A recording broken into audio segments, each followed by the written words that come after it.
Good morning. It's Monday, March 23rd. I think we're into like day 10 or something like that of the COVID crisis and the social distancing requirements that we have in British Columbia. And so I just wanted to touch base today and share some of the thoughts that are going through my head this morning, and also to find a way of being encouraging.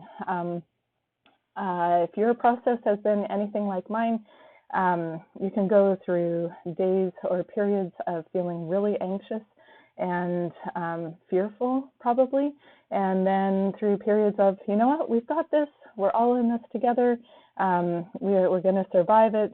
And yesterday was really rough for me. I spent way too much time on Facebook and reading some of the stories that are going on and not connecting with the people in my life. And so it was really rough. And the more that I noticed it, the more almost I was driven to do it, which seems really silly and not very well balanced. But that's the reality of how yesterday went. And then we got out of the house and went for a walk.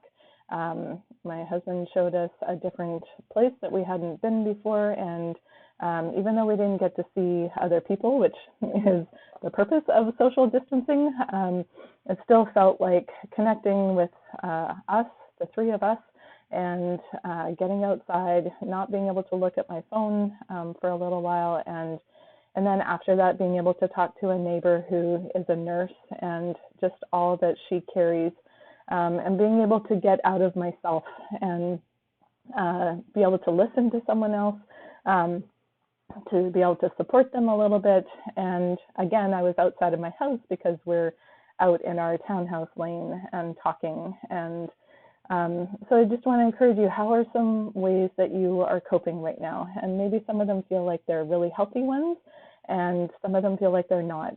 And so just finding those ways that feel like they're healthy and expanding on them. So I've seen our family in Toronto, they all connected over Zoom for a family dinner, and one of their kids is out here, and so they're being able to connect that way. Other people who normally text or talk on the phone are now jumping on Zoom calls or FaceTime in order to see each other in person. So what are some ways that you can start to get that support that you need?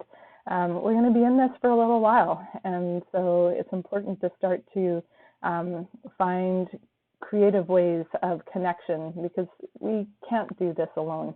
And one of the exciting things I was going to share too, positive things last night, was our townhouse complex. They all decided that at 7 o'clock at night we were all going to get out there and howl.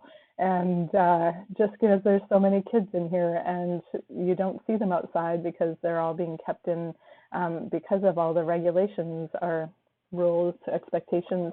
And so that was so fun. I have never howled so loud in probably all my life, but just even to hear everybody, because it's been so quiet and feeling like a ghost town, and we're not alone. There are people out there, and we're all in this at the same time. And so now we're going to be joining with other places around the world and in Vancouver, and at 7 o'clock each evening we're going to be out there and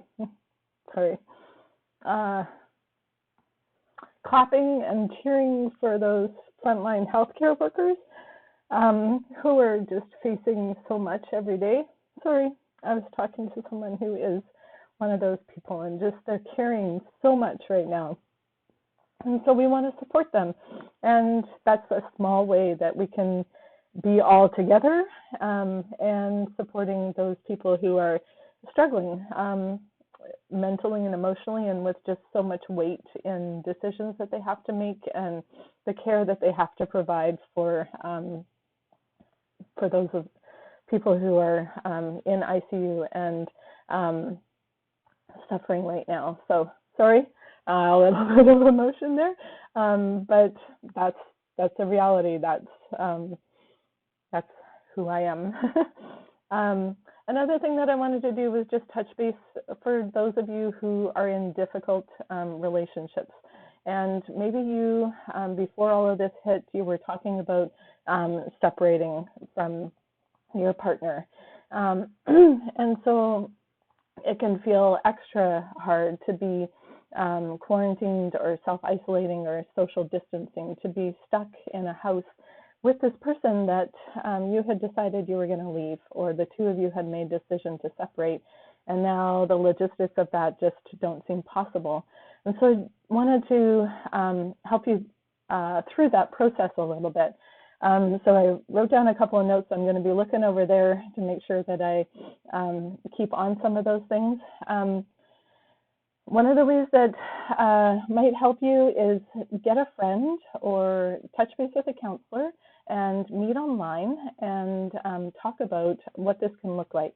And having that third person there can help you so that you don't go down that rabbit trail that you're used to in your arguments or in even trying to be civil to each other and figure out details. And so having that third person can kind of neutralize things. It can also help you hear the other person, especially if you're meeting with a counselor, because that's what we're trained to do, is to help you slow down, listen to what the other person is actually saying, and sometimes even reword things so that it is what the other person is saying, but in a way that both of you can hear it well without attacking each other. So consider doing something like that. Find some ways to have time alone and be separate. So maybe there's certain times of the day when you're in charge of the kids or they are in charge of the kids, and you know that you're going to have an hour where you can just be alone and not be in the midst of all of that conflict and stress and that. And during that time, take care of yourself. Do things that feed you and care for you. I said that, but not where you're sitting there and again circulating and thinking about all of the details. You need a break from all of that. And then when you have that time alone, taking well, I'm going to stop that thought because I just said to not use that time to think about things that are going on, but maybe another time, maybe it's in the morning or in the evening when you have some time to reflect on the process of what's happening. Sit down and think about if there was a chance that this could work out, that we could make this relationship work, what would it take to make that happen? And start thinking of all the ways. Maybe they're not feasible, but just sitting and thinking with that. And then if it's a done deal, or if you're feeling like there isn't a way to make this happen, sit down and think about what are the ways that you can do this well. What would you like to see, whether it's realistic or not? What would you like to see in order to make this process as amiable as possible, and if you have kids, as smooth as possible for the kids, thinking about what their needs are there. And then maybe the two of you can come together and start negotiating and having a discussion about what that might look like. Agree on times to talk. And so talk. Sometimes talk is reasonable discussion about things that are going on, and sometimes talk is like arguments and intense discussions. Agree on times that you're going to do that, and finding space to do that. So maybe you go outside in order to do that, or maybe you save it for after the kids are in bed or while they have a movie, and you go up to the bedroom and have those discussions. Having space and knowing that you are going to have time to talk can be super helpful in a time like this. I already said, take the disagreements outside. Find time for each of you to be alone with the kids. So if you have kids, that can add another dimension to this process. So just giving each other respect and honoring that relationship that each of you have with the kids and providing space for that to happen.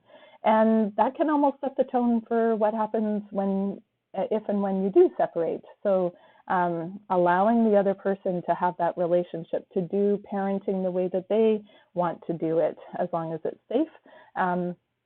and starting to practice some of that and learning what you can do for yourself while the other person is with the kids and you don't have them with you. Baby steps.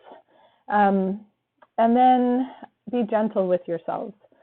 Care for yourselves.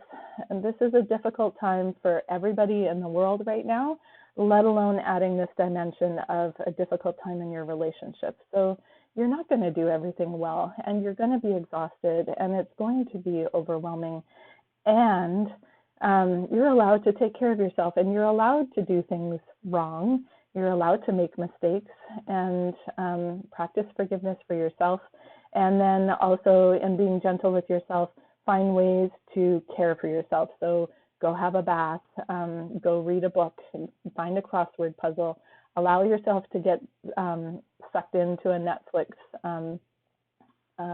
program, and not having those words where you're attacking yourself and telling yourself you're stupid or you did this wrong or how could you do that, how could you screw up, going, you know what?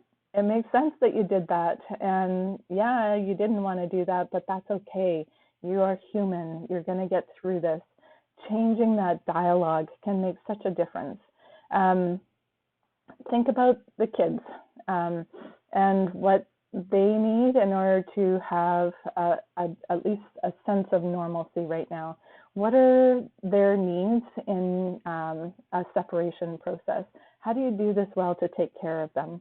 And be gentle with each other. And so just as much as you're going to mess up, your partner's going to mess up because they're human, and they are trying the best that they can. And so trying to find ways to be kind to them and to not attack them.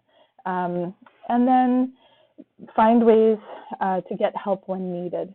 And so a lot of times when we think about getting help when needed, it's asking someone to come in and look after the kids or getting out and talking to a friend. So what are some ways to make that happen now? So set up some FaceTime with grandparents or friends, their friends, your kids' friends. Find ways to give yourself time. So maybe you put on the TV for the kids and then the two of you go to your separate rooms so that you have some space. Maybe it's a time when everybody goes to their room and has time out and just be able to care for yourselves in a modified way of what you would have done if you're able to get out and able to interact with others. So being creative is one of the biggest things that I'd like to encourage you with. You're doing a great job. I know it's hard. I know that there's so many dimensions to this right now, and it's hard to be in the midst of a pandemic and outside crisis and still know that what you're facing inside yourself and inside your house are valid. Those are valid fears, valid concerns, and just keep going. And if you need any support, let me know. I can be here for you. I hope you have a great day. I hope that this helped. And if you want any support, if you want to ask more about this, just send me a message. I'm here and would love to support and care for you during this time. I hope you enjoy what looks like it's going to be actually a sunny day and not the rain. So bye. Have a great Monday.